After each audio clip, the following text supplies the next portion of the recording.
Manifiestos Filosóficos Radicales es un programa de la carrera de Filosofía de la Universidad Mayor de San Andrés dedicado a difundir las formas básicas del pensamiento filosófico. El programa está pensado para que el televidente conozca, a través de docentes, estudiantes y personalidades allegadas a la carrera de filosofía, la filosofía en su base explicativa. El invitado actúa como expositor elemental de las ideas que hicieron historia, que motivaron a la opinión pública en su tiempo y que hoy en día son vigentes. Es de esta manera que lo invitamos a repensar temas que también figuran en la difusión filosófica. El invitado de este día es el licenciado Gonzalo Tinajeros. Él es docente en la carrera de filosofía en las asignaturas de metafísica, ética y filosofía y literatura. Licenciado, bienvenido. Gracias. ¿Cuál es su experiencia como filósofo y como docente en la Universidad Mayor de San Andrés? Mi experiencia es desde los años 2010 para adelante, donde, bueno, finalizando mis estudios en Brasil, vine acá y tuve la dicha de dar clases en la Universidad Mayor de San Andrés, conocer otros docentes y estudiantes, ¿no? Poder compartir una nueva visión de mundo. Cada lugar tiene su propia filosofía, su forma de concebir el mundo, ¿no? Entonces, la experiencia en la universidad es una universidad que te da mucha libertad, que permite trabajar temas a profundidad y hay una gran recepción de los estudiantes y la gente que quiera participar, como es una universidad pública, tiene también la posibilidad de venir a las clases, no necesariamente ser una persona matriculada en la carrera y que solo es el deseo de querer aprender. ¿Cuál es el desarrollo desde su visión de la filosofía en Bolivia y comparada esta con el desarrollo de la filosofía en Brasil, según su experiencia?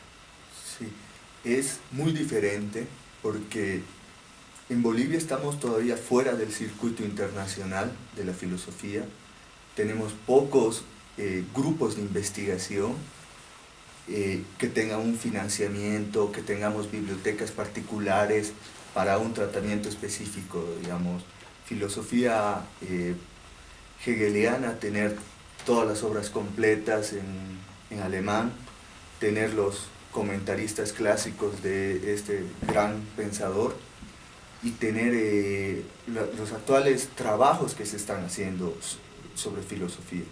Eso nos falta en Bolivia porque es falta de recursos, falta de intercambios con profesores del extranjero, falta de eventos internacionales de primera orden, intercambio de estudiantes, ¿no? En Bolivia, cómo se trabaja la filosofía es muy próxima a la antropología, mucho al rescate de las culturas indígenas, sobre todo el mundo aymara está marcando mucho el modo de pensar filosófico de nuestro país, donde se quiere recapturar las ideas clásicas de tiempo, espacio, circularidad que tiene el mundo andino para tratar de presentar un pensamiento a nivel filosófico, ¿no? Salir un poco del pensamiento coloquial para entrar al pensamiento más elevado.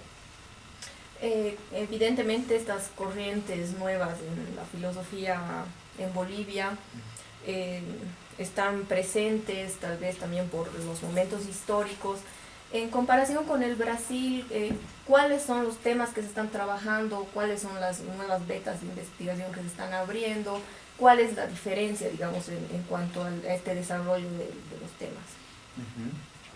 Bueno, en Brasil se trabaja mucho la filosofía occidental, es decir, hay líneas de investigación clásica en pensamientos como estética en Platón, política y lógica en Aristóteles, Tomás de Aquino, ¿no? Su interpretación de ética, la lógica de Port-Royal, la lógica kantiana, etc., ¿no?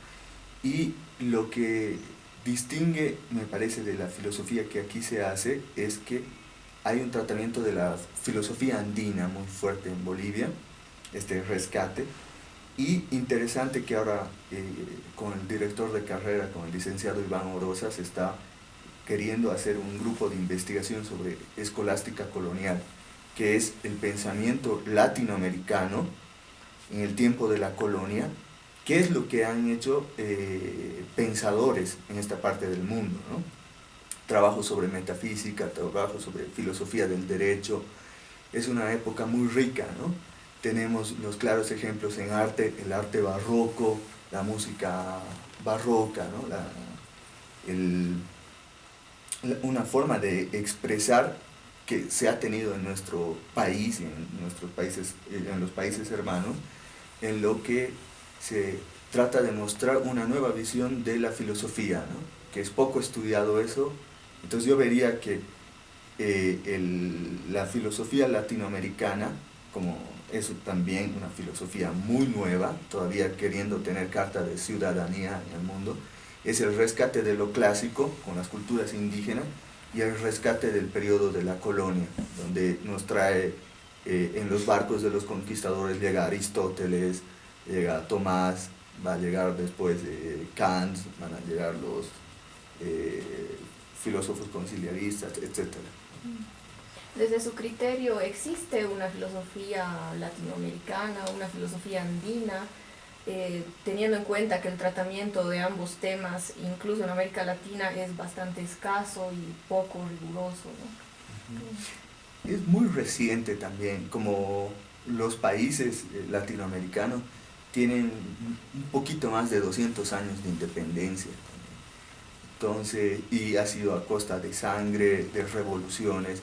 En esos periodos es muy difícil poder pensar filosofía en el sentido no de situaciones críticas, que es algo que toma la filosofía, sino poder estudiar en un lugar donde las universidades están cerradas, donde la gente está buscando comida.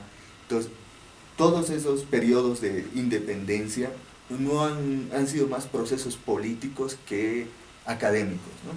Entonces tenemos poco tiempo los latinoamericanos comparando con los europeos, ¿no? Que el viejo mundo ha producido desde 6 siglos antes de Cristo por lo menos, ¿no? Filosofía, y nosotros tenemos 2 siglos, ¿no? Alemania, por ejemplo, el alemán para consolidarse como lengua filosófica ha tenido que esperar a Kant, que es el primer gran filósofo alemán. Nunca se había escrito filosofía en alemán. Tenemos, por ejemplo, a Wilhelm Leibniz, un gran filósofo, que sería como el referente alemán, pero él escribía en latín y escribía en francés, porque era la lengua culta, era la lengua de la filosofía, ¿no? Entonces, solamente con Kant se rescata la lengua, al alemán como lengua filosófica, y después tiene un gran periodo, ¿no? Con el idealismo y el romanticismo alemán.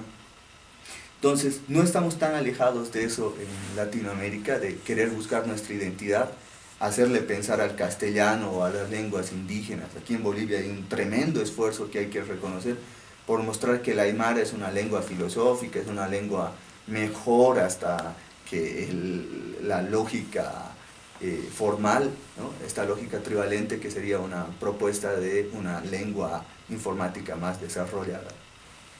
Tenemos entendido que usted ha trabajado la tragedia griega en Hegel y Hölderlin. ¿Qué temas puede destacar de esta temática que es bastante amplia.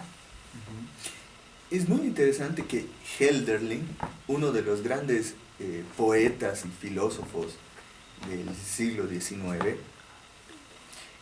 es un completo desconocido en nuestro medio, ¿no? Y recién, igual en el mundo, se ha empezado a valorar la filosofía de Hölderlin, porque como este gran pensador padeció, ¿no?, la locura los últimos 30 años de su vida, estaba en el olvido, se pensaba que lo que él escribía era incoherente, irracional. Él sufre también una crítica muy fuerte de los intelectuales del régimen de su tiempo, de que él había corrompido las traducciones de Sófocles, ¿no? Hay un libro muy interesante, lo he traído aquí, que se llama Antígona, de Sófocles a Hölderlin, ¿no?, para una filosofía trágica de la literatura, de Catherine Rosenfeld, ¿no?, una profesora austriaca que da clases en Brasil, que muestra que la lectura que después va a tener Nietzsche sobre la visión trágica del ser humano, ¿no?, con el nacimiento de la tragedia, con Ecce Homo, demostrar que esos valores cristianos que nosotros consideramos como los más importantes, digamos, dentro de una moral predeterminada de qué es bueno y qué es malo, Nietzsche nos muestra que no era siempre así. Y lo interesante es que Hölderlin, un siglo antes que Nietzsche, ya muestra que el pensamiento trágico del mundo no es el sentir miedo, dolor, compasión cristiana, piedad por alguien que está sufriendo, qué doloroso, sino más bien es el sentimiento altivo del que sufre. La persona que se destaca en su heroísmo, que sus acciones van a trascender el nivel de lo normal para ir a un nivel sobrenatural, ¿no? Estos héroes que llegan a rozarse con los dioses, como dice Hölderlin, es un estar elevado, ¿no?, un elevarse a la condición de divino, pero por la misma condición humana, esta trágica, va a tener un desenlace doloroso, ¿no? Pero no es el padecimiento del dolor, del sufrimiento inactivo, la víctima, sino más bien es este héroe noble, este guerrero, este intelectual, esta mujer como Antígona que se antepone al orden de su tiempo, es decir, ella defensora de la ley divina contra la ley humana, el decreto que da Creonte con la prohibición del entierro de su hermano. Todo esto en alguna manera podría compararse con ese concepto de amor al destino que plantea Nietzsche. ¿Cómo? Perdón, no entendí. O sea, el concepto de amor al destino en el sentido de no querer que algo sea diferente de lo que es, sino que aceptar el destino, sea cual sea, sin querer cambiar nada. Yo creo que más bien es una ruptura con el destino. El destino nos muestra, las moiras nos muestran que una cosa debe ser de esta forma, y el héroe no la acepta, es intransigente, y él quiere cambiar ese destino, y lo cambia porque su vida, que la tenía de felicidad, de reconocimiento social, una Agamenón, una Antígona, una Electra, por sus acciones, rompe con ese destino normal que iba a tener su vida, porque está yendo hacia un nivel de trascender lo rutinario, ¿no? Está proponiendo explorar al ser humano en su parte más divina, donde el dolor y donde la felicidad están implícitas. ¿Cómo se ha pensado el tema de la tragedia en Bolivia? Se le ha pensado, sobre todo a comienzos del siglo XX, con el gran intelectual boliviano Franz Tamayo, ¿no?, que ha escrito 2 tragedias que son innovadoras también en el continente y en el tiempo, ¿no? Él escribió la Prometeida o las Oceanides, queriendo dialogar con la primera, con las primeras tragedias, ¿no?, de Esquilo, donde tenemos el mito de Prometeo. Entonces, lo que hace Franz Tamayo es llevarnos a la emoción de la pietas cristiana, ¿no? Él es muy influenciado por Horacio, por Virgilio, por los grandes poetas romanos de la antigüedad, y también por el espíritu cristiano, ¿no? Entonces sentir el dolor y la compasión por este titán que desafía a los dioses para redimir al hombre, para tornarlo también un dios, para que se comparta el fuego de la sabiduría con los dioses, ¿no? Y hay otra tragedia que es muy interesante que se llama Escopas, que él dedica a su hijo, que se había muerto, es decir, es el momento, uno de los más dolorosos de la vida del poeta boliviano, donde se decide hacer una tragedia que pueda expresar todo el dolor que siente por la muerte de su hijo y al mismo tiempo un sentimiento de esperanza y altivez por el arte antiguo, rescatando al escultor Escopas, ¿no? Haciendo hablar a las estatuas.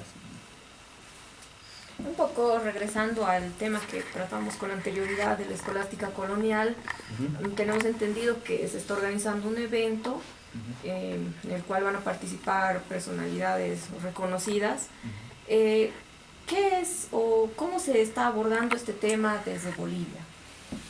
Es un tema que nos afecta directamente a nosotros porque es el pensamiento que se ha gestado en Latinoamérica, el pensamiento filosófico, ¿no?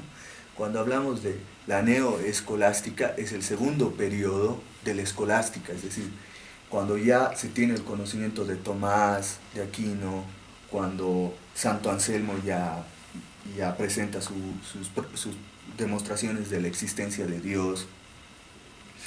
Es una captura nuevamente del pensamiento filosófico metafísico con Suárez y con los escritores de la Contrarreforma Católica, cómo ellos han dialogado, es decir, cómo en Latinoamérica se ha dialogado con estos pensadores.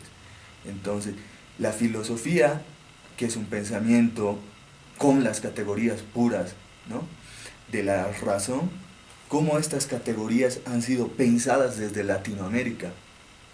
Autores como Briceño, tenemos a Jerónimo Valera en Perú, autores que casi son desconocidos en nuestro medio. Ellos estaban dialogando con Descoto, estaban dialogando con Tomás de Aquino, estaban dialogando sobre todo con Francisco Suárez, con estas disputaciones metafísicas, tratando de mostrar qué es el ser, qué es Dios, qué es la esencia, la substancia, los temas eternos de la filosofía que se ha trabajado en Latinoamérica.